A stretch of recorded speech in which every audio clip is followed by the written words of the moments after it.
Good evening, everybody. Thank you all for coming out. And thank you for joining us for this public meeting of the National Commission on Military, National, and Public Service. My name is Tom Kilgannon. I am one of the commissioners, and I'll be your MC for this evening. Before we get started, just add a few items of housekeeping. I wanted to let you know that in the case of an emergency, or if you get really bored with what I have to say, there are emergency exits in both the front and the back of the room, so take note of those. Also, please be aware that we are recording our event this evening and taking photos to share on social media, so we want big smiles from everybody, an enthusiastic audience, okay?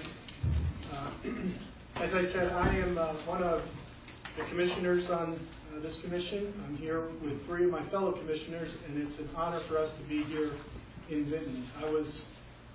When this trip got put on the schedule, I was really looking forward to it because we're here in the heartland of America, and this is my first trip to Iowa, and your reputation for hospitality is well earned. Thank you so much for having us here and for all you're doing for us and for all you're doing for the country. And for me, being on this commission is really and truly a great assignment because I get to work with a talented group of people who've dedicated their careers to making our country better and stronger. And everywhere we go, we meet incredible people who devote their lives to helping others, who are heroic and inspiring, and you just want to be around them because they're doing good. And of course, we've seen a lot of that here in Iowa. This commission was created by Congress to review the military selective service process and develop recommendations that lead to an ethos of service for our citizens. Come this July 1st, that will be the 45th anniversary of the all-volunteer force. And when we made that transition from a system of volunteers and conscripts, what was also put in place was a selective service system. And that is the process by which young men age 18 to 25 register in case there is a need for a draft at some point in the future. So we're reviewing the system to determine, too, if females of the same age should also be required to register with selective service now that combat roles have been open to females in the military. We're asking the public if this system is still needed or if changes should be made to it. The second task for the Commission is exploring ways to increase an individual's desire to serve the country. Congress has asked us to consider all forms of service, including military service, national service, and public service. By March of 2020, less than 2 years from now, we will deliver to Congress and the President our recommendations for achieving these goals. But before we do, we need to ensure that those recommendations have been informed by a healthy and robust conversation with the people of Iowa and the people across this country. Simply put, we want to hear your ideas, suggestions, concerns, solutions. Now, I came out here from Washington, but I am not here to ask for your vote. I'm not here to ask for a campaign contribution. What we are asking for is your insights and opinions on these very important topics facing our country. We want to learn more about your community and if you think there is a need for more service to your state and to your country. And for those who do serve, please tell us about your experience. What makes it special? How can it be more special? What challenges did you overcome in order to be able to do this kind of work? This is a conversation about the meaning and the value of service.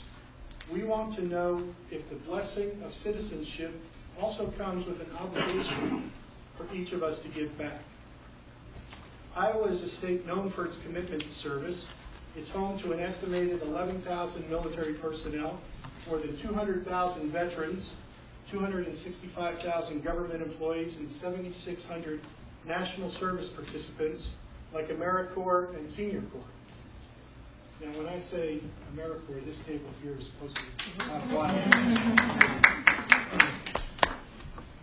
Vinton residents and millions of Americans volunteer every day. If there's more we can do, more ways to participate. For our meeting today, we begin with a panel of experts. Then we want to hear from you about meeting rural and agricultural needs through service opportunities. On your chairs and on your tables, you have these comment cards. And if you don't get the opportunity to ask a question or you think of something later, we hope that you will fill out this comment card, give it to us, so that we know what your questions are, what your concerns are. If you want to know the issues that we're considering, this piece of paper, which is also at your seats, lists the fundamental questions that we are considering as a commission. Please look those over and let us know what questions you have of us that we can answer tonight, or if you would, visit us on the internet. We are at Inspire to Serve US. That's for our Facebook, Twitter, and Instagram. Our website is inspiredtoserve.gov, and our hashtag is InspiredToServe. So to start this conversation, I want to turn to my fellow commissioner, Jeanette James. Jeanette served as a professional staff member on the Armed Services Committee in the U.S. House of Representatives and was the lead staff member on the Military Personnel Subcommittee. She has expertise on a wide subject matter, including the Defense Health Program and the military health system, the integration of women into the military, family programs, Arlington National Cemetery, and many other programs. Jeanette also served our country for 31 years as a nurse corps officer in the Army, and most importantly, she grows grapes and is a fellow farmer. So would you please welcome Jeanette James.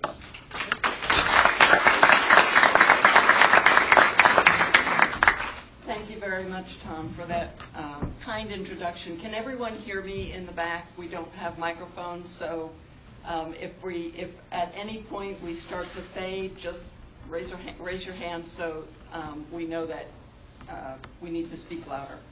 I'm honored to be here this evening, and just like you, Tom, this is my first trip to Iowa, and I echo your comments about the hospitality of Iowans.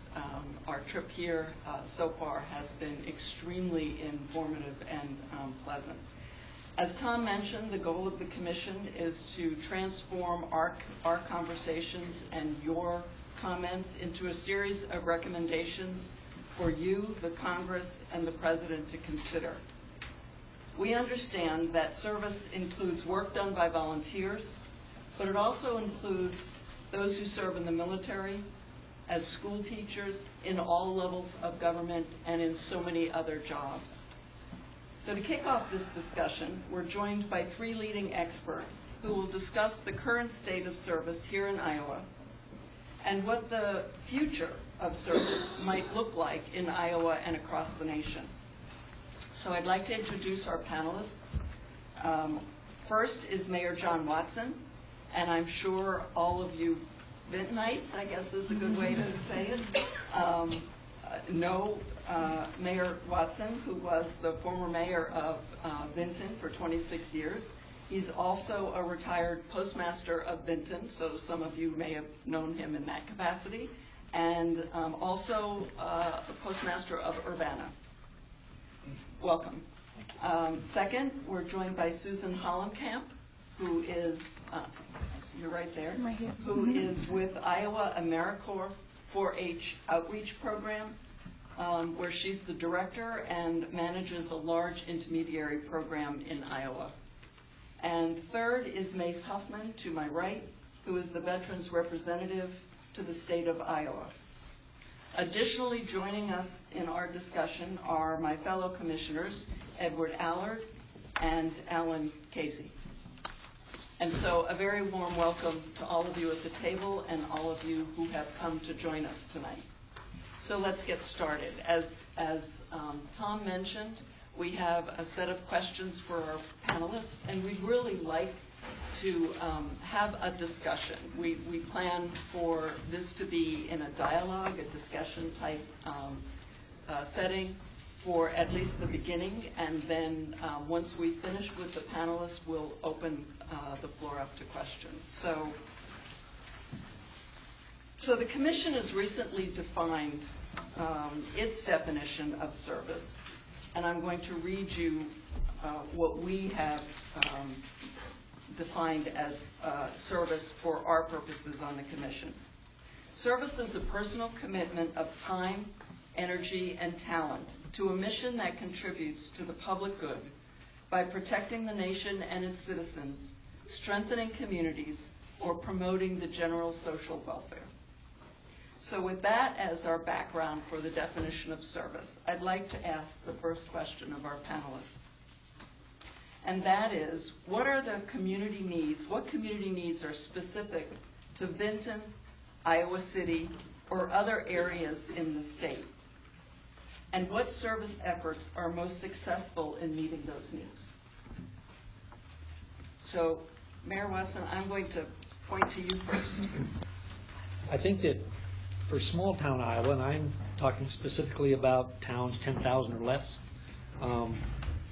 the availability to have volunteer firefighters, we have volunteer policemen, and those individuals actually make it possible for small town Iowans and small town citizenry. It keeps the taxes down because they're there volunteering their time and effort. And what better way to serve a community but to be involved with the fire department or a volunteer policeman. And fortunately for we Iowans, we have a good plenty of people who are on waiting list who want to be that. So I think that in small towns, I like to echo the fact that the volunteer fire departments and volunteer, and I have missed the emergency management teams, the people who work in the availability to be in an ambulance, an on-call. Those people make the small towns so they survive, and I think it's very important. Thank you. Mace, do you have any thoughts on that question? Yes, just to add to that, obviously this is kind of the 10-year anniversary of a pretty major event on this side of the state, the floods of '08 and that's the kind of thing.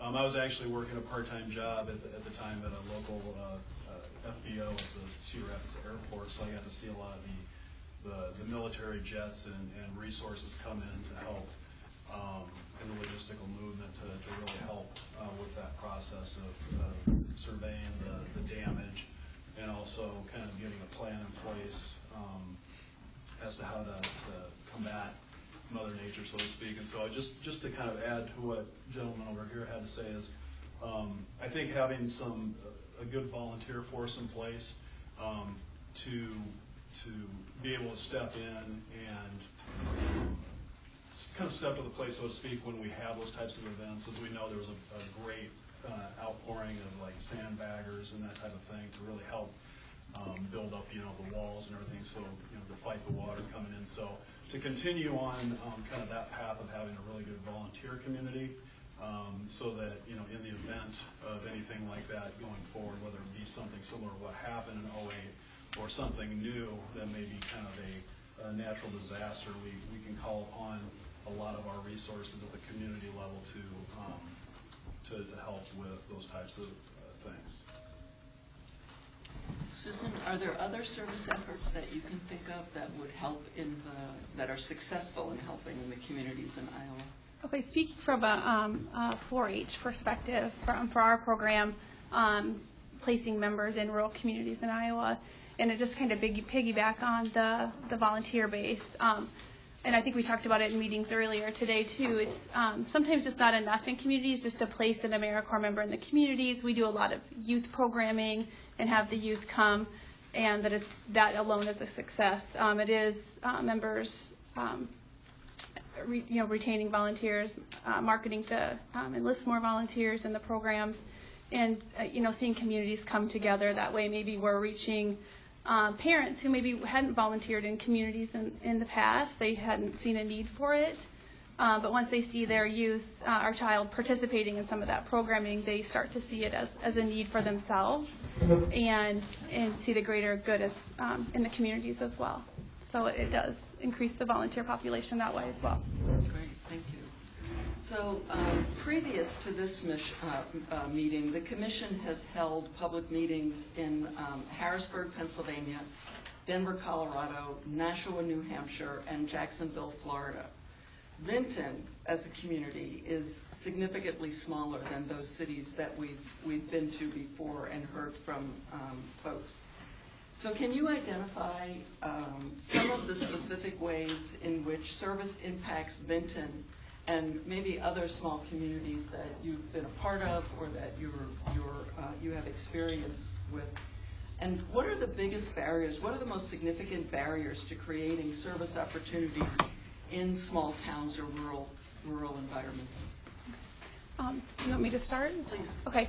I think some of the biggest barriers for rural communities, and I'm talking rural communities that we serve, I have members serving in towns of, I know you mentioned 10,000, I'm talking towns of, 1,000 or less, rural communities. Things like travel. Youth are typically traveling, school districts have consolidated, youth are traveling to and from school, and having transportation back to maybe the biggest town in the rural area for youth programming. So our goal is to get programming in those smaller communities where parents don't have to worry about travel costs and things like that. Mayor, do you have anything to add? Well, to add to what she has just spoke about, I think that we're very blessed in Iowa, as you well know, that we have so many of those services that the smaller communities can either be engaged in their own community or go to the next community. And one of the things we have to be very cautious of is to make sure that all young people understand they're always welcome. And I like to add that it doesn't matter where you come from, what you do, what your parents do. You're young, you're an American, and we want you to be invited and feel good about being where you're at. Mm-hmm. And I think that we're fortunate in Iowa because we display that to people. Denise, from your perspective, are there some specific barriers for either developing service programs within a small community or barriers for individuals to be able to participate in those programs that exist? Yeah, on a personal level, I think that we kind of see, I think, across the board, there's a lot of rural populations. I think a lot of folks are kind of fleeing and going to different areas, urban areas where there's more opportunities. So a lot of these rural communities have had drops in, the population base and that type of thing. So I think the responsibility or the roles of outfits like yourselves over here at this table, National Guard, play an even more important piece because a lot of the volunteers, the people that are there do have a tendency to volunteer and come together, as we've kind of discussed here. However, I think with a lot of the people kind of migrating from rural settings to more urban settings, it does create some challenges because you just have fewer and fewer people that can really kind of step to the plate when those types of situations call for it. So with some of those challenges that you've just talked about, are there concerns about having enough opportunities available for people that do want to participate in volunteer opportunities? Are there enough volunteer opportunities in small communities to be able to give everyone who does want to volunteer an opportunity to do that? I think that we have to be very vigilant about making sure that when you have a community gathering that you express to those in that gathering that this community has this available, and we have to continue to tell people because we Americans are so busy. It's so easy to forget the very simple things that you could do to help. And we continually have to just tell people, did you know? And I think that, once again, we're so fortunate here in Iowa because I think we do a fairly good job of that, but we can't stop doing it. So are there, and we've heard in other places that we visited, that getting the word out so that people know what's available and people know the opportunities that are out there for them to get their interest and pull them in is sometimes difficult.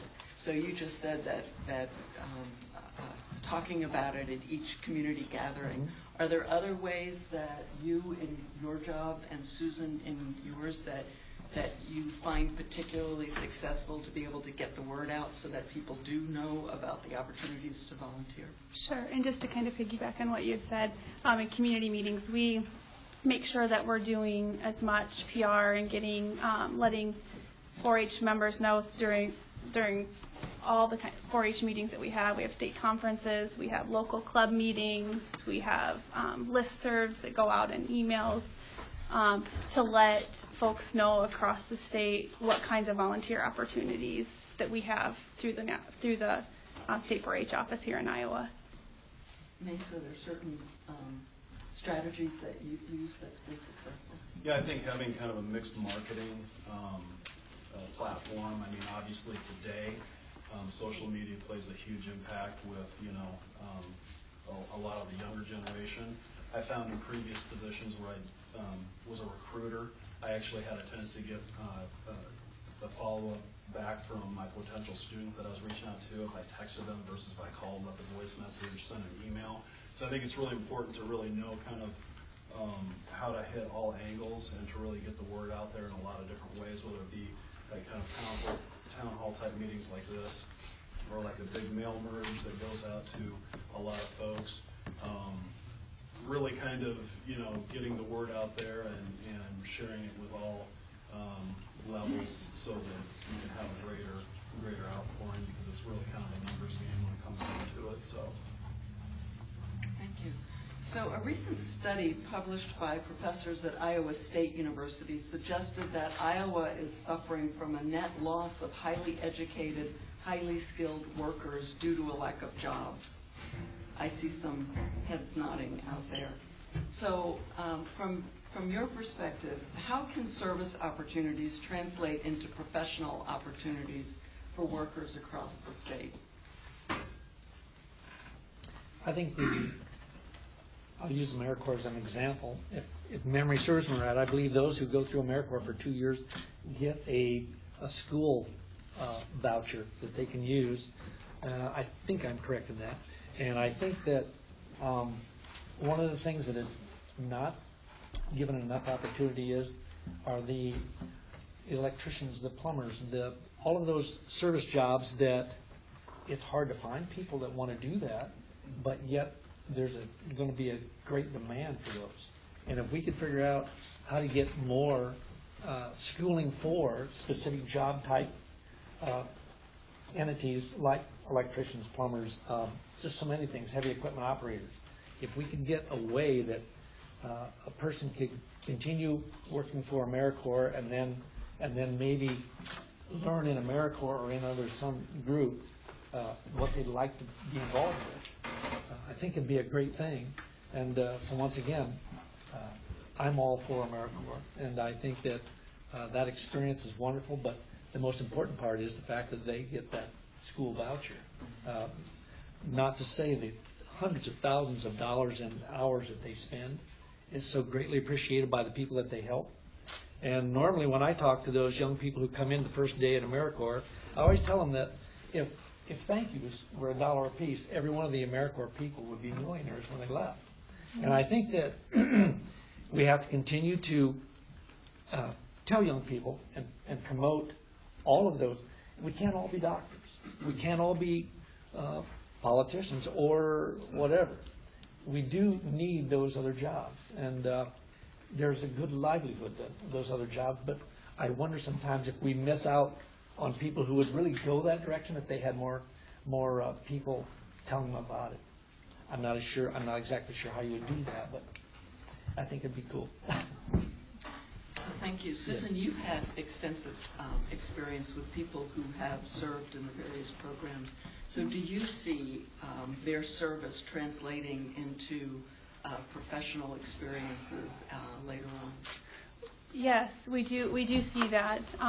We have members placed throughout the state doing various youth programming depending on community need that had been identified by each of the host sites. But we have members who, and there is an education award for AmeriCorps members who complete each term of service.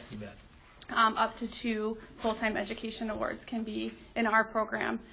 Members can receive up to 2 full-time education awards, which does, can pay for, maybe a trade. It can pay for them to go back to school, help to eliminate some of the debt that maybe they have if they're coming out of school. I don't have the exact percentages because I didn't figure them before I came, but I would say it's high 90s percentile of members who are serving in our program are from the local community that they're serving in. So we have members who are graduating college, who are maybe in college and going home for the summer. They're going back to their community to serve. We have retirees that want to continue to serve in their communities as well. But in terms of creating maybe a professional path for them, after their service, we do have host sites. A lot of host sites, if they can, do try to hire if it was a good fit for them. And it does keep, maybe someone who had grown up in small town Iowa to get them to come back to that community and serve. And if they can create a position for them, it does keep them in that community. So we do see that as well. And Mace, from the veterans' perspective and working with the veteran services, how do you see the service translating down the line into professional opportunities? Yeah, the opportunities are endless. As a veteran rep with the state of Iowa, I do business outreach and talk with businesses all across eastern Iowa. And as many of you may know, obviously hiring vets is a big thing in the state of Iowa. People want to hire vets. They see the value that they bring to the table. They see a lot of the transferable skills, whether they be just having to perform under high stress situations, i.e. combat, or they have worked hands-on to learn how to be a diesel mechanic, that type of thing. And so working with the Home Base Iowa program directly and promoting that, as you all know, Benton County just last week we had a ceremony to become a Home Base Iowa community here, which is fantastic. That really is an avenue to connect job-seeking veterans that are either coming back to the state of Iowa or for those who are here, who maybe the veteran who is getting out tomorrow for an active duty, or say the Vietnam era veteran who isn't quite ready to retire yet, so they're looking for other opportunities. So that's a way for them to link up directly with employers who are looking to hire veterans. On the flip side, it benefits employers because they can now utilize that as another recruiting tool in their initiatives to hire veterans when they're looking for skilled labor positions or whatever the case may be. So I think that service from that perspective, whether it be active duty, guard, reserve, I think the opportunities there are really good. Another big thing in the state of Iowa right now, obviously, is apprenticeship programs as another mechanism to hire qualified applicants, qualified folks who maybe don't have the college degree under their belt, but yet they put time in at a certain place, going through maybe some kind of journeyman trade, plumber, pipe fitter, that type of thing. And so I think that it's important to really kind of look at all the avenues that are out there, again, from a personal level, instead of just like, okay, 4-year college degree, now what am I going to do? Take a look at all the different avenues that you can explore and that you can really maximize as a whole. So you mentioned the partnerships with business sector and business community. Can you give us some examples of some successful service and business sector partnerships, particularly here in the local area? Yes, actually. Another big part of what I do here is I put together different veteran career fairs that bring employers and the job seekers together. So there's been several situations where we've actually had what we call reverse job fairs, where we actually take our candidate base and find out what kind of industry they're looking to have a career in, and then we do our marketing to businesses out there that are seeking those types. So it's kind of a win-win. It's not just a typical career fair where maybe you have a ton of employers show up and you have very few job seekers. So it's a lot better fit. And then so there's been even some cases on the spot where they've interviewed and they've actually hired them right on the spot because they've actually had a chance to showcase their skills talk with the employer and then link up that way. So I do a lot of partnering also with ESGR, that's Employers Support Regard and Reserve. And so that's a partnership with another organization where we'll actually come together with a lot of other partnering agencies, the Veterans Administration, Vocational Rehab, Goodwill of the Heartland, some of those types of things, to where we all are able to work with a candidate pool and really, if it's not me that helps get that, help that veteran with the job, I'm able to help maybe another organization in some capacity that they have some connections with a different employer, so that way we can kind of link that up and make it a seamless transition. Mayor Watson, I'm sure as the former mayor, you had several opportunities to bring partnerships between service and business. Can you talk about some of those, some of the more successful ones that you were involved with? Service and business. At this very second, I'm blank. Okay. I'm sorry to say. That's okay.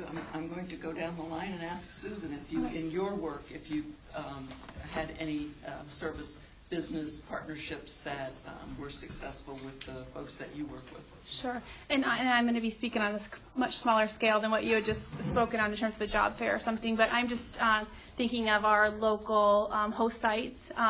That is one of the things we want all of our members to partner with other agencies in the community that they're serving. So there's things just like maybe partnering with business for space to run youth programming, partner with, have members partner with businesses such as, Hy-Vee if they're doing community gardens, maybe they're donating the plants. I can think of something probably at each of our host sites of a way that they have reached out and partnered with other businesses in whatever community that they're serving in. So do you find that the businesses are actually looking for opportunities to partner with service organizations, or is it typically the service organizations looking for businesses? Are the businesses interested in the communities that you've been in partnering to help out with the service opportunities? Absolutely. We have, from great stories that we get from our members every month, and we talk about the community partnerships. I hear all sorts of stories about businesses are eager to partner with the national service members in the community, like some of the ways that I had just mentioned. But there's an array of, when they apply for part of our program, part of it is, what are ways that you can sustain the programming? Those are things, partnering with those businesses helps the sustainability of the national service program going forward in terms of a program being able to be sustainable in the future. It is having those partnerships. And so how does service then, particularly when you're partnering with businesses, how does that promote community economic development overall within a small rural community? Mayor? As I thought about the young lady's explanation as to what they do, it occurred to me that one of the things that we've done locally is we have a Vinton popcorn company at our high school, and that popcorn company actually started by a collaboration of citizens, and it although I wasn't personally involved, I've been told that it's been very successful, and we had some of our local businesses actually step up and promote these young people being involved in this popcorn company, and that type of collaboration with our local businesses and the high school educated people, or the high school year people, I think that was very, very well done, and more of that would be great. I'm not sure exactly how that would work, but that's one example of a very successful collaboration between local businesses who want to spend a little more time with the young people in high school and give them an opportunity and see how a business actually works from stop to start, or start to stop, whichever.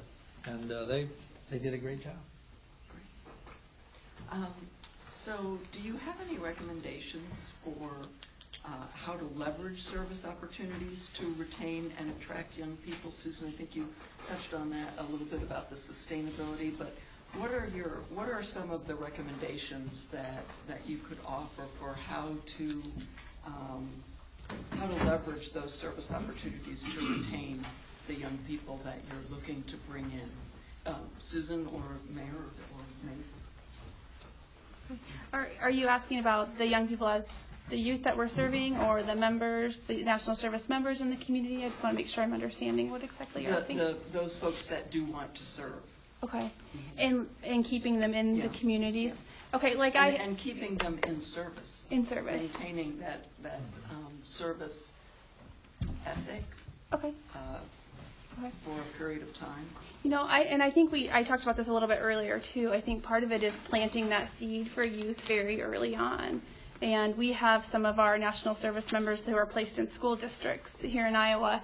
And one particular site, every year at AmeriCorps Week, reach out to every 4th grade in that district, every 8th grade in that district, and every graduating senior in that district to promote national service, to talk about what is national service, what are ways that you are civically engaged in your community, and getting 4th graders thinking about that. Maybe it's they're picking up litter at the park.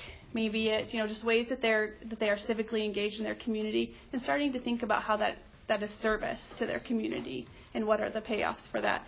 And then again in 8th grade, and again as graduating seniors. And I think with our members, a lot of our members are serving in their home communities. They're excited about being back in their community. They're excited about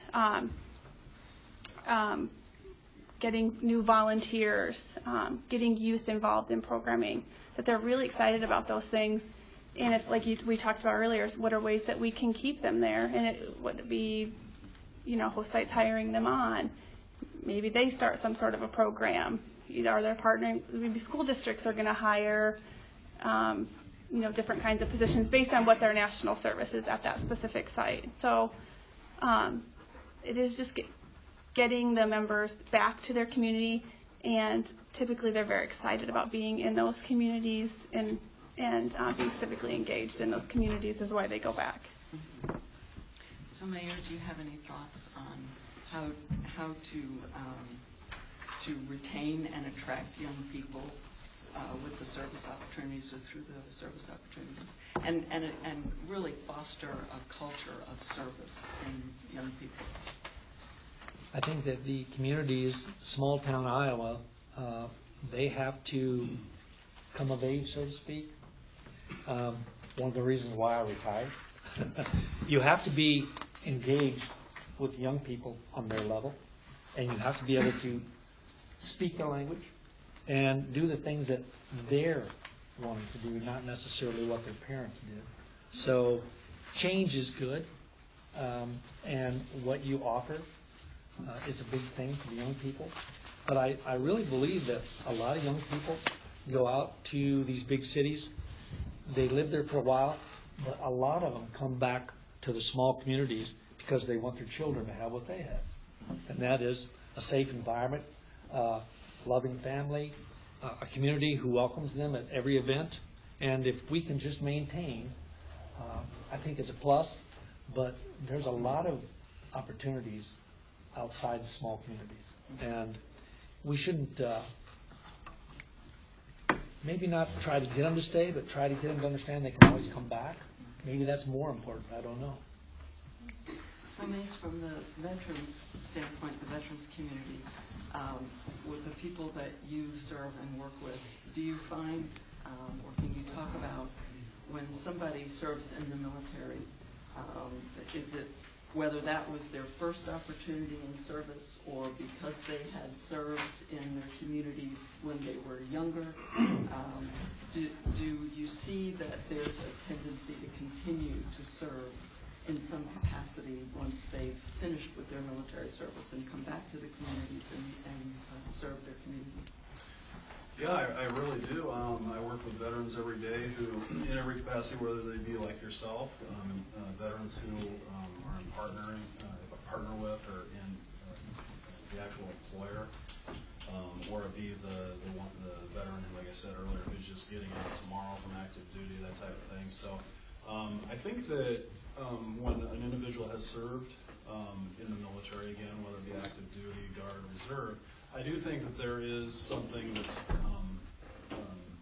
learned, I guess, when you're in the military about giving, because you do a lot of that, and we see it all the time in today's military. It's not just, front lines, combat, jets flying, dropping bombs, that type of thing. We see it, with disaster relief. We see it, airdrops, food and water and everything in third world countries and that type of thing. So I think that from the perspective of the veteran, I think that it does create more of a sense of this is just a part of life. And so when they do get out, I find that the veterans I work with are more than willing to be like some of the first people to raise their hands and say, I can help. This is what I can do, this is what I can't do, but they're able to make a contribution in some capacity. How would you characterize the state of civic life in Vinton, Iowa City, and across the state of Iowa?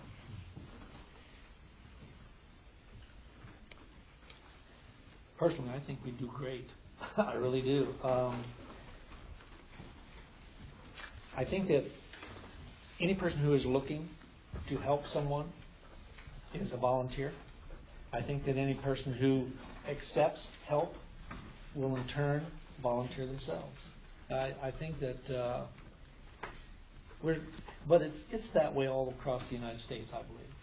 At any time there's an emergency or a disaster, you always see the news and they always show you all these neighborhoods. They're working together, helping each other. That's a great thing. And I think that here in Iowa we're blessed. It just continues on and on and on. So I'm pretty pleased with how things are. Maybe my so many years as mayor has made me a little numb to some of the things outside the small town community, but in the same token, when it comes to small town, big town, all of those things, it's not exactly where you live, but how you live. And as long as we, take care of each other and try to get along, which is a big step, and try to show up for those in need, I think things will probably be okay.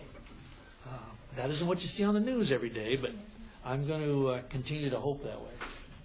So it sounds like you've semi-answered the second part of my question, and that is, do you believe small towns and rural environments face different challenges than urban areas in terms of civic engagement? So I'll open that up both to you and the other panelists about just the state of civic engagement in the small towns in Iowa, across large and small communities. Do you see a difference, and what are the challenges for civic engagement across the state?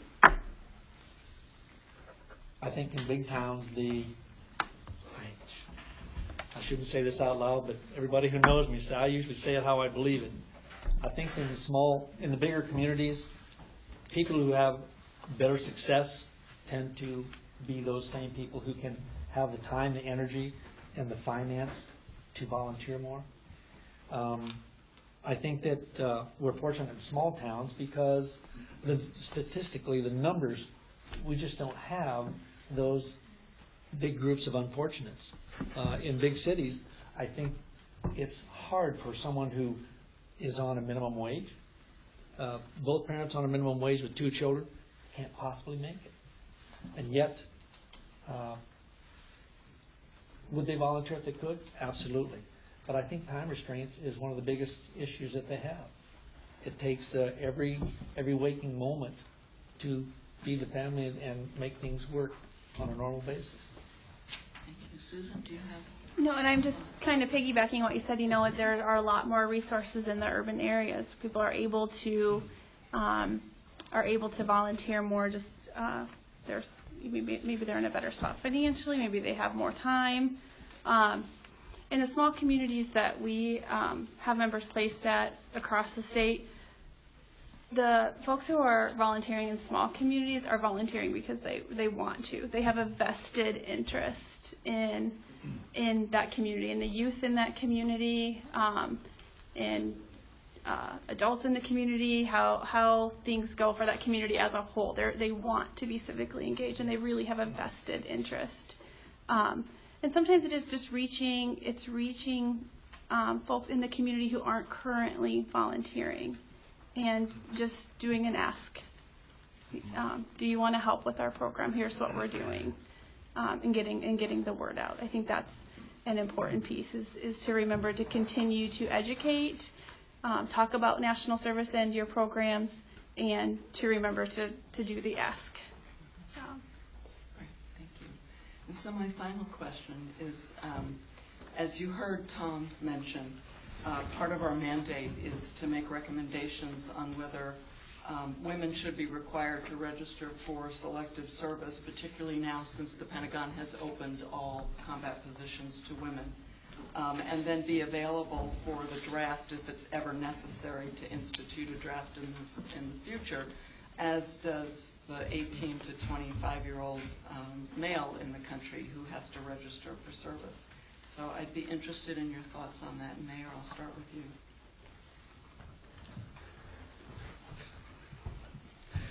Sure you don't want to start with someone else?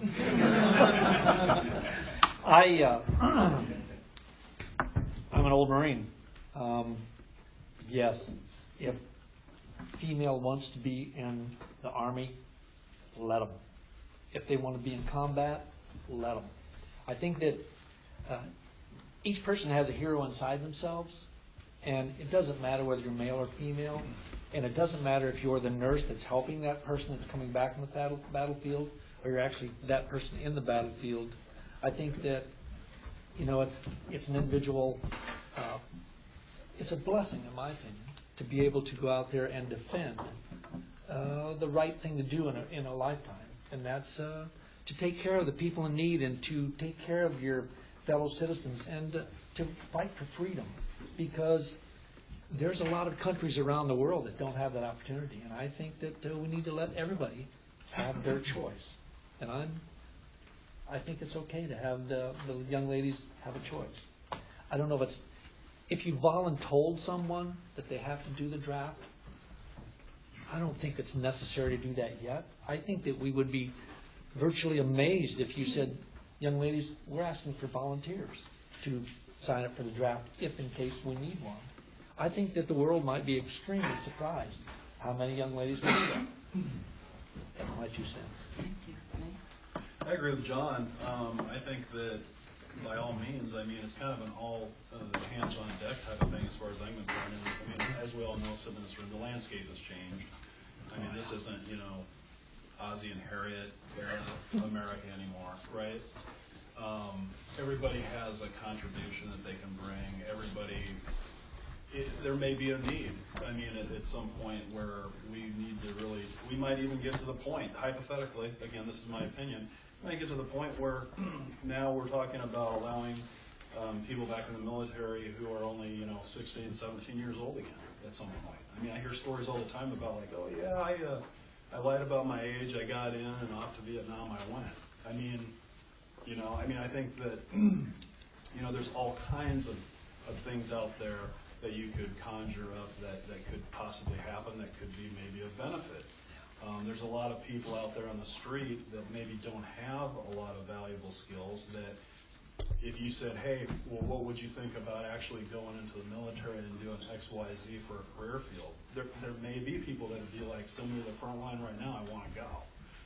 So there may be somebody that has a lot of skills, something that's real value add that they don't have the education for, but they drop out of high school or whatever it may be, but they just have been a garage mechanic their whole life and they know how to fix a truck or whatever. So I very much agree with John. I think that we should just go ahead and open it up because we're just simply living. The landscape is way different today than it has been in the past. So I don't really think on a personal level you can continue to live and have live by these rules that no longer really apply in the environment that we live Thank you for tackling that. We didn't get Oh, Susan, I'm Susan's sorry. opinion. And I think just the capacity that I'm here, just under a state employee, I don't feel comfortable just giving my opinion on that as part of this. We appreciate that. And so actually, we've come to the end of our time for the panel, just perfect timing. Thank you all. This was a really productive discussion that we've had this evening. So please join me in a round of applause.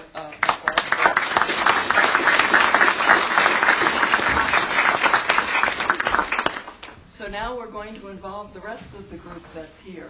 And you've been sitting and listening very patiently. And so we'll pivot to our question and answer portion of our meeting. But as Tom said, we'd like to provide a few ground rules. And once again, I'll just mention that we don't have microphones, so if you do ask a question of one of the panelists, we need to be able to hear you. So any member of the audience is welcome to share comments publicly to the commission. You can also ask a question to our fellow panelists. We ask, please, that you limit your questions to 2 minutes, so a wide group of people and as many people as possible can get an opportunity to ask a question. And we also ask that you limit your remarks to that relate to the commission and the topics that our panelists covered this evening. And so then finally, Tom mentioned earlier, in addition to any public remarks that you have today, we do encourage you to share with your friends and families the comment card if you want to take the comment card home, or if you want to fill it out this evening. We also have our website, which is www.inspire2serve.gov. And we're taking comments from the public on that website. So if you don't get an opportunity to ask a question, or if you want to expand on something that you said tonight, please feel free to do that. And we have hashtag #InspireToServe as well. So there's a couple of, and our social media is at, I'm not the social media person, I'm sorry. I'm showing my age here too, Mayor. So our social media is at @InspireToServeUS. And again, the number 2. So I would ask now if members of the audience have questions, if you would raise your hand, and I will try and point out individuals. If you all raise your hand at the same time, I will try and go in some sort of order. And I think the commission staff will help me identify, and I have to put my glasses on so I can see folks. And we'll do our best to get everyone who has a question the opportunity to ask the question. So let's begin. I think I see the lady at the first table here. Yeah, I have a question that I'd like to ask the commissioners. What do you see as the advantages of living in Iowa and rural America, especially small-town rural America? And I'll give you a little bit of background on my background. I grew up in a town of rural, not too far from here, 350 people, I think now, maybe 220 now, and was educated here in Iowa. Did a lot of public service on state boards, and that's one of my stepping stones. Ended up as a presidential appointee in Washington, D.C., and I lived there 10 years. I've now been back here for 14 years, and I really am starting to appreciate small-town rural America. John mentioned one is the rural fire department, the volunteers. I mean, that's the local tavern today. The young people in these small communities get together and serve their small town communities. And it's just amazing what that does. We have a sense of community here that you don't get in Washington, D.C. And I don't think you get in any very large town, probably, I don't know where you want to divide that. But that was one. And then the other thing you said was a disadvantage of living in rural America. I lived in Washington, D.C., north of the White House. and the grocery store was an hour or a mile and a half away. It took me a little over an hour to get there by car. I live 14 miles in the country, and it takes me all of 14 minutes to get to the grocery store. So it really is a matter of perspective. Yes. I can do concerts, I can do anything in less than an hour here that I could do in D.C., and it took me longer to get there. So there are disadvantages to being distance-wise. But anyway, my question for the commissioners, what do you see are the advantages of living in rural Iowa and rural America? So If I may, go ahead. my name is Edward Allard. I'm a commissioner. I live in Los Angeles, California.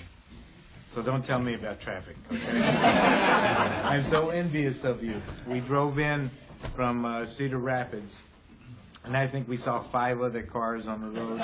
And we traveled a dirt road as well, so it was a unique experience. But I also had the grand pleasure of living in the Quad Cities. And many of you know the Quad Cities, along the Mississippi River, Davenport, and Rhode Island, and Bettendorf, and one other. I can't think of the other one. Moline, that's right. John Deere tractors. That's right. So I have a little bit of a different viewpoint, and I will tell you, I am so envious of the fact that folks in and I don't want to use a rule, I want to say smaller communities, have the grand pleasure of having roots. Yes. And I mean deep, deep, deep roots. Those of us that live in a madhouse called L.A. or New York or other places, they may have family roots, but it's not quite the same as it is in Iowa. I was always blessed every time I had a function at my home. I'd invite farmers over and some of the people that work with me, and we would have a steak dinner at my tree. But the farmers would bring corn. And I mean ears of corn. That I'm not exaggerating. This isn't a fish story. The corn was at least this big and about that round, and some of the dairy farmers would bring fresh churned butter that they had made. We'd soak the corn in the husk. You know about this. Soak the corn in the husk, put it on a grill, throw a tarp over that was soaked, a gunny sack actually. Let that percolate for a while, and then take it off that grill, peel back the husk, and ream it in that butter. And I tell you, I thought I had died and gone to heaven. You will never experience that in Los Angeles, California. Well, sir, we have room for you here in Vinton. It would be my honor, sir. But I'd have to come without my wife. She's a L.A. city girl, so I'm afraid I'm stuck in L.A. But that is a modicum of trying to get at what it is. That is a distinction between a major metropolitan area that's probably second largest in the nation compared to what I call a small city environment. And I salute you for it. It's grand. The volunteer fire department, people that give up their time, risk their lives to come in and help their neighbor, man, that's it. That's America in its finest form. And that's why we're here today, to talk to you folks and get your perspectives. Any of the other commissioners? Otherwise, I'll chime in. So I retired and left Washington, D.C. last April. Well, actually, I retired in April and I left in the July time frame. And I moved to a little hamlet in upstate New York. There's about 500 people in my town. And so I had spent 14 years in Washington, D.C. I grew up in New York City, Long Island, so I'm a city girl. But it takes, so what are the advantages? The sense of community. The sense that if your neighbor needs something, they don't have to ask, you just know. You talked about the fire department. Every once in a while, the creek rises up in our basements, and without ever having to ask, the fire department will come and pump out our basements. Even when I had the house there and I was still living in Washington, D.C., I would get somebody call me and said, the fire department just pumped out your basement. I wasn't even there. And so it's that sense of community. The disadvantages, as you mentioned, is trying to get used to the fact that for me, if I want to go to a grocery store, it's at least 20 minutes away as opposed to around the corner, which didn't take me a half an hour because I wasn't in Washington, D.C., I was in Northern Virginia.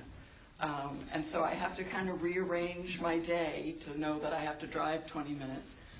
But for me, the most exciting thing is that when I'm in a traffic jam where I live now, it's because I'm behind a tractor. And I'm just okay with that. I would say as we drove around during our stay here in Iowa, people are waving to us. Hello, how you doing? Welcome to the community. I don't know you, but I'm going to be polite and nice and friendly. That doesn't happen very often in the nation's capital. And I think the mayor in his remarks alluded to this several times, is that there's a sense of grounding. I think this community is an example to other communities around the country, all Americans, that we're all in this together. This country is a republic. It requires active participation and a sense of cooperation amongst one another. And I think the way people live in communities like Vinton, it provides us an example to look to and hopefully emulate. And we thank you for that. I would just add, just very quickly, and I think it's a great question. So I grew up in a small town in New Hampshire, but now live in Boston. So I've had sort of both. And we met a lot of great young people today. We went by the fair. It starts tomorrow. I wish it was today. I'm sorry we're going to miss that.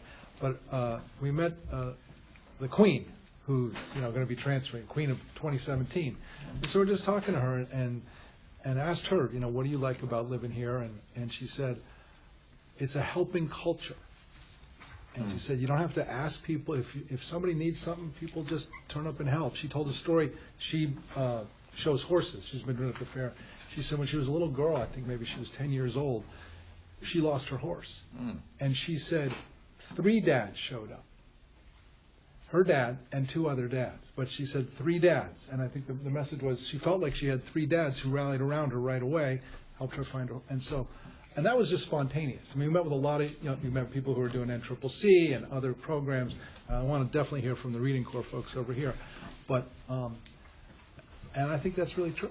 There is more of a feeling of everybody's your neighbor, everybody's your friend. If there's a need, people just rally around.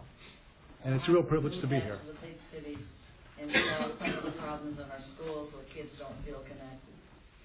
That's what we're here to ask you about.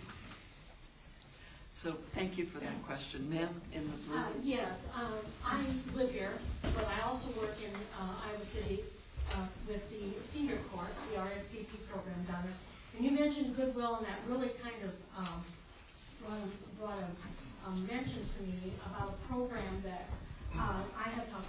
The RSVP program stands for Retired Senior Volunteer Program, and I place volunteers, seniors age 55 available with volunteer opportunities in Johnson and other counties. And the one thing about Goodwill that I think is about public partnerships, Goodwill of the Heartland has a program for people that are coming out in the parole system. And they need, if anybody's really thinking about coming out of parole, it's very, very difficult to find a job and getting your feet up, and a lot of times you want to get back in prison. And Goodwill has a program for people that are coming out of the parole system. They work at Goodwill for 6 months, and then during that time, they go through their own process and they learn again how to relate to people. And that's where my volunteers came into, was telling them about how it is to survive in the workforce and what they need to take care of. And then after that 6 months, if everything goes fine, they get a job reference, and so that gives them an opportunity then to hopefully find a position. So I just wanted to kind of highlight that as far as the public-private position. Also, I really don't have a question, but I just have to say, everybody who knows me knows I'm a feminist from way back, but I'll tell you one thing. When I was 19 years old, we just got the lottery system, and it's Vietnam, And I gotta tell you, my birth date was number 4. At that particular time, I was very glad I was a woman and they weren't dating anymore. But I understand where everybody needs to go with that. So I'm all for that, but I just had to kind of make that. But and I also should tell you that Vinton, you probably know this, Vinton's had a flood, a tornado, a derecho, and we've seen where the volunteerism in this community really came to be and what we had to go through those times. We would not have recovered if we had not had those volunteers. And I remember seeing AmeriCorps was coming in here that week that the waters came up. That was their trial by flood. Yes. And it was a fantastic experience for everybody who were involved, and they went to Cedar Rapids and helped them too. So it's a fantastic organization. We really appreciate having that here, and we hope that continues to be here for a long, long time.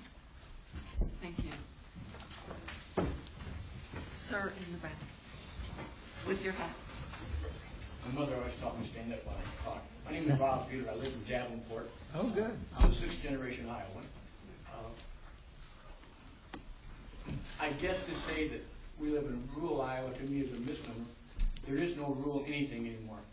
You've got a computer, you've got a satellite, you can listen to the Metropolitan Opera and see on stage live, or you see what's going on in Afghanistan just by connecting to your computer. There are less populated areas of the country. I lived in a town for many years with a population of 300. I was born and raised in Muscatine. Oh, yeah. I was the chapter manager of the American Red Cross. How long did that go? 1993 flood. 30 years earlier, I was attending school at Northeast Missouri State Teachers College, now called Truman State University for us Democrats, and came home to volunteer because that's what we're all about. You talk about people waving. This is the Iowa one finger wave up over the steering wheel. I think that we have to keep in mind that I'm really hung up on the term rural because we're not rural. We drove up here, we did take the McKinney route because we made a wrong turn. It took us an hour and 35 minutes. In 1850, it would have taken 5 days by wagon. This isn't rural. It's just one spot between another. But anyway, I appreciate the opportunity. Thank you. Good show. Other comments? Ma'am? Yeah, I was going to ask the commission if you have had a chance to study some models of how to embed a culture of service throughout all the levels of education, because my background is education. And I think it can be done in an organized way, and I hope that you will study some of those models if you haven't had a chance to do it yet. I was thinking off the top of my head about just some of the things we do here, which are not necessarily part of a program, but they happen. So our 4th graders just got what we call the Class Act Award for writing letters to veterans who were on the honor flight. And those little 4th graders learned all about who a veteran is and what the honor flight was all about.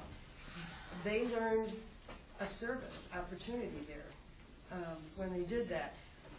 I think John's already mentioned the popcorn partnership with business. Our students get black and gold hours for various kinds of community service, which also translates in the school to not having to pay to rent your one-on-one computer. And then if you get more than 100 hours of service, the seniors get their awards at graduation, and the whole community gives them a lot of praise for doing all kinds of community service. If you go to a community college in Iowa, and a lot of the public and private four-years as well, you can hear about service learning. Service learning is a concept that's embedded in the actual class that someone is studying, whether it's career in tech or whether it's liberal arts, doesn't matter. The professor's embedded in. And service learning has been around for 25 years now nationally. So, but this is a technical term, service learning. This is not just me making up something.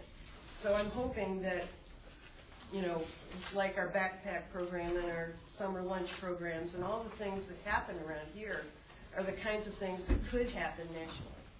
And if you haven't had a chance to look at some of those models, I hope you'll seek some out. Thank you. Thanks for coming. Hi, I'm Vinton. I've only been in Iowa for 11 months. I'm from Philadelphia. And something that I've seen, like, being here, the community is definitely grounded in its roots. And in Philadelphia, I didn't even know that they would have volunteer positions to help students in schools. And we didn't have that. And when I came here to Iowa, I found out about AmeriCorps, and I thought it was going to be a great opportunity because I've taught all around the world. I taught in Japan, I taught in Pennsylvania. But something about the volunteer service and the fact that you're not just going to volunteer in the school, you have to seek out different positions and maybe find a daycare center, or find like a youth group to work in, or the library. You're not just going to see like specific students in those places. I went to the library today, and then I saw my students from my own school, the students that I've been taking care of the daycare, and just students that I've worked with in the library, and they've seen me as a role model. And every time that they see me, it's just like, whoa, you're here. You're doing something different every day, and it's getting these kids to be more educated. And well, in the schools, I would teach the kids like music, dance, and every time that they see other students that I'm with, they just want to learn more from me. And I think it's a great opportunity that we're here because we get to teach students more than just what they're learning in the schools. They get to see a role model every day, like outside in a different place, and they're saying, wow, I could be like them. And I think it's something that we could probably use in the big cities. Great. Thank you.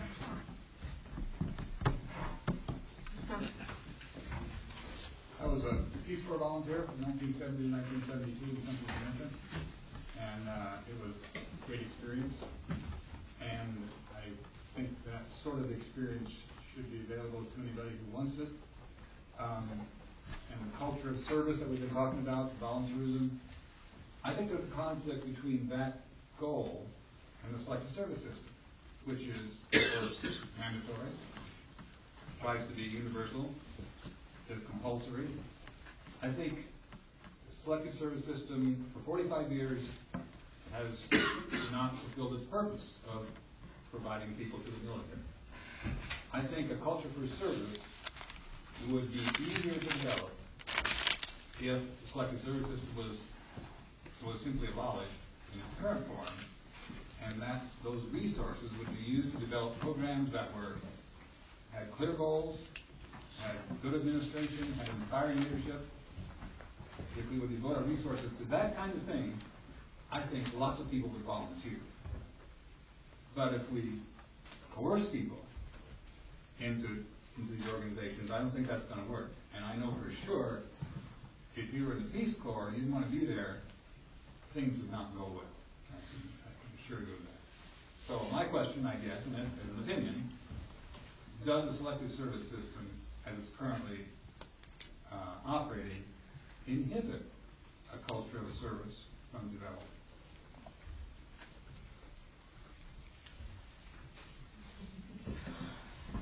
I, for one, don't think it's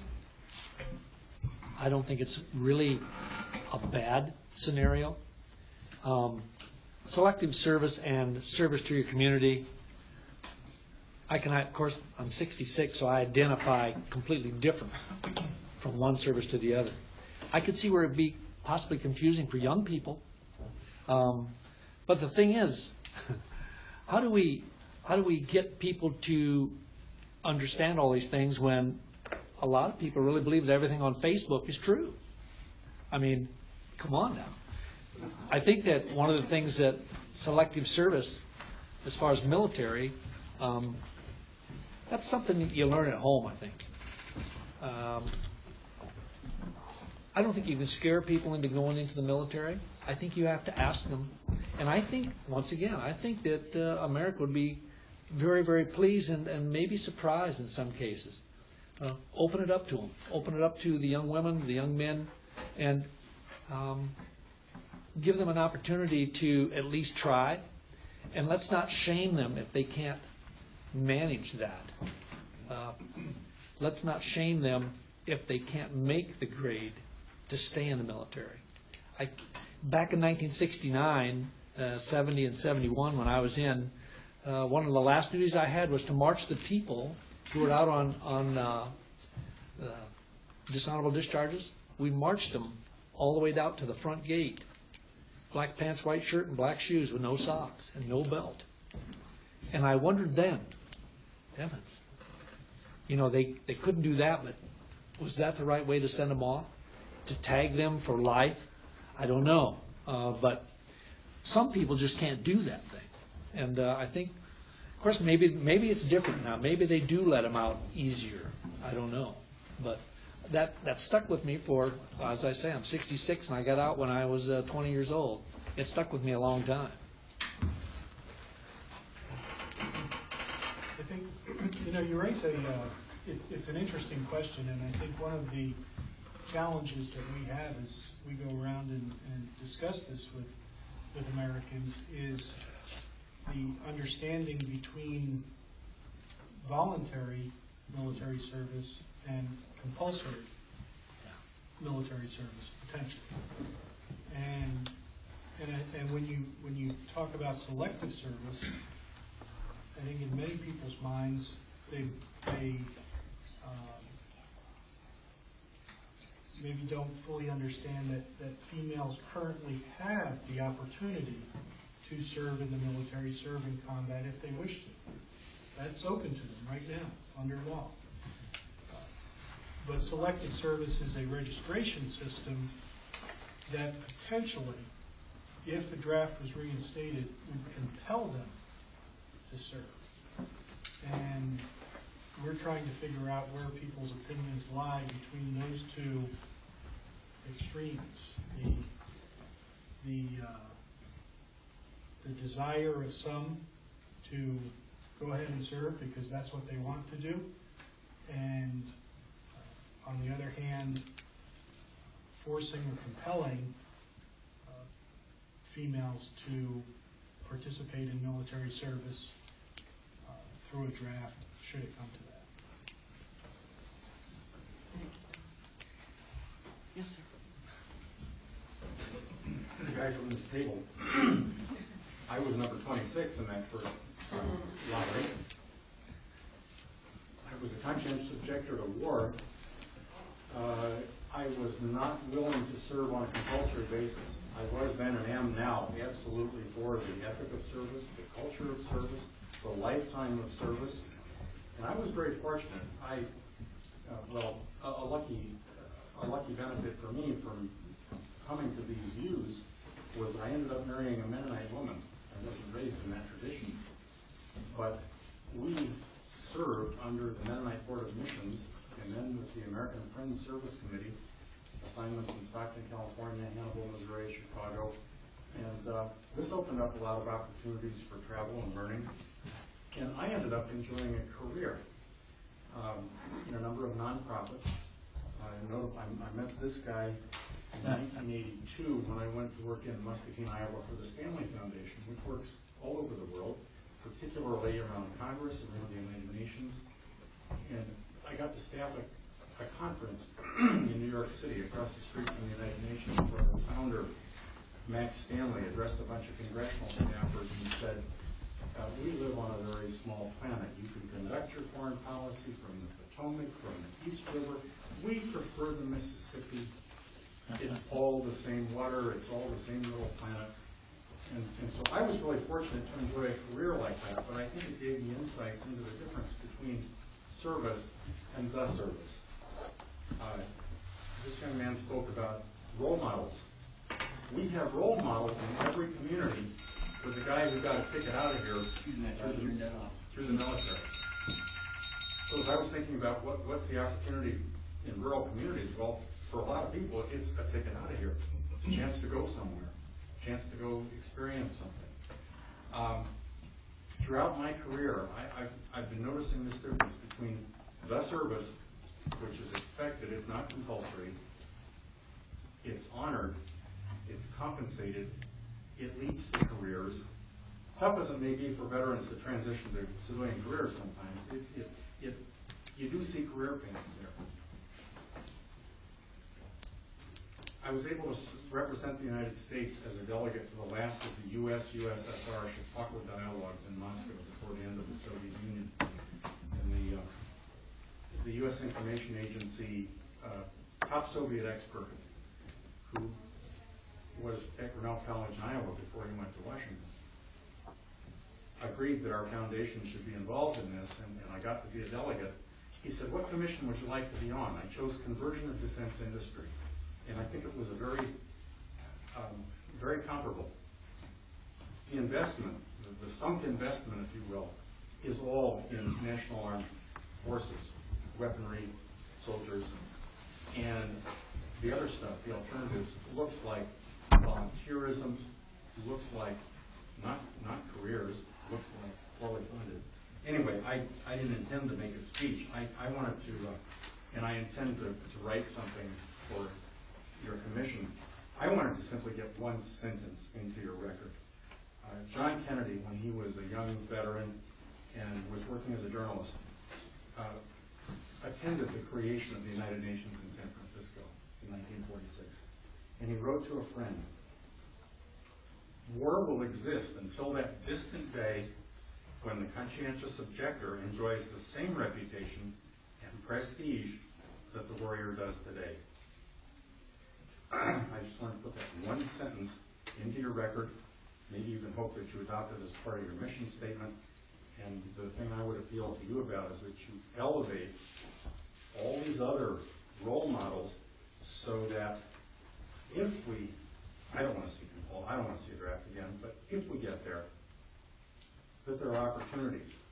I know there are people in the conscientious objector community to say, well, if the draft comes back, would we have a chance to register as conscientious objectors or to get our sincere beliefs documented in a way that would allow us to be recognized that way? I don't want it even to be that kind of situation. If you watch Hacksaw Ridge, you saw how conscientious objector can be persecuted, ridiculed. You're talking about, Mark, I did a lot of draft and military counseling over the years. And so I met a lot of these bad guys who got drummed out for one reason or another. But they have a lot to contribute to. So, Thank you. let me just present you one sentence from JFK. I met Mark Buren years ago when he was working for Congress and was hoping I would see Mark. There you go. Thank So you. he was director of the Peace Corps, and so Right. there's Jim. I'm Dan Park, Daniel G. Park. We have time for one more comment. If there's somebody, ma'am. So as a volunteer with AmeriCorps and as a volunteer outside of AmeriCorps, I have heard you guys discuss ways that you could get young people more involved and more interested in staying in their communities, more interested in helping. And I think that it's really important that the people that do help, the people that kids see as helpers in their community, are shown appreciation.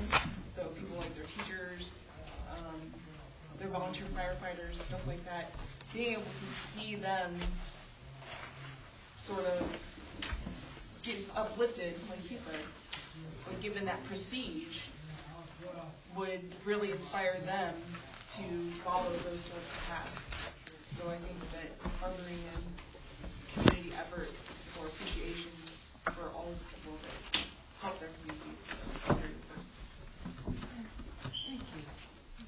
And that brings us to the conclusion of our meeting this evening. I'd like to say thank you again to our panelists. We appreciate your candor and your perspectives and your service. A special thanks to the Wesley Methodist Church for hosting us this evening and providing us with this wonderful space. And to all of you who've joined us this evening, thank you for taking your time on a Tuesday evening with threatening storms to come out and share your thoughts and ideas with us.